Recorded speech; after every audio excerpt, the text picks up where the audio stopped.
on voit l'émotion dans ses yeux, dans son frémissement, dans les traits de son visage.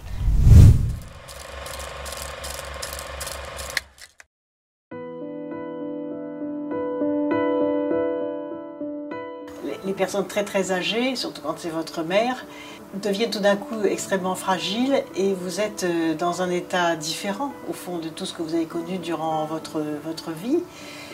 Et ensuite, ce qui était extraordinaire, c'est qu'elle gardait sa curiosité sur la vie. Enfin, elle ne pouvait pas beaucoup lire, elle ne pouvait plus beaucoup lire malheureusement, mais elle gardait sa curiosité sur la vie, ses souvenirs. Et puis au fur et à mesure où le temps passait, je me suis mise à dire des mots en fait que l'on ne dit pas au cours de sa vie, enfin que l'on ne disait pas en tout cas dans ma famille où on était plutôt taiseux, plutôt réservé.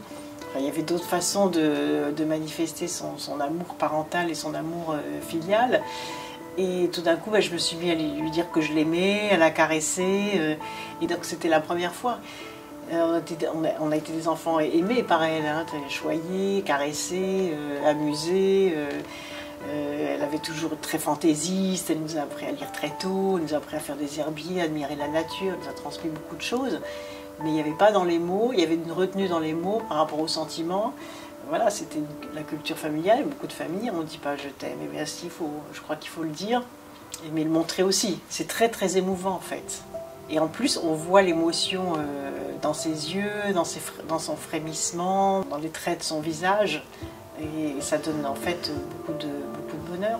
Quand elle avait fait une chute chez elle, elle avait demandé d'être en établissement. Elle a d'ailleurs été très bien traitée, on s'est très bien occupé d'elle. Voilà, mais il y avait des épisodes assez drôles aussi. Elle a gardé le sens de l'humour, c'est ça qui est extraordinaire.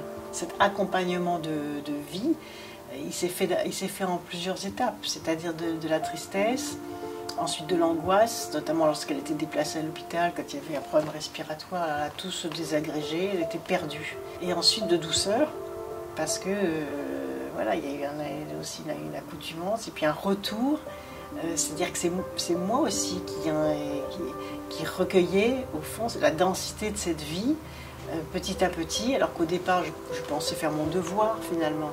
Et ensuite je me suis rendu compte que c'est à moi que ça apportait autant, peut-être même davantage, qu'à elle. Parfois il y a des retenues de pudeur ou d'incertitude, et en fait, quand on s'interroge tout simplement est-ce qu'il faut faire ou pas faire, il faut toujours faire. Il faut toujours oser finalement. Parce que les choses que l'on regrette dans la vie, c'est celles que l'on n'a pas osées. Donc il faut oser les faire, dès lors qu'elles font du bien, évidemment.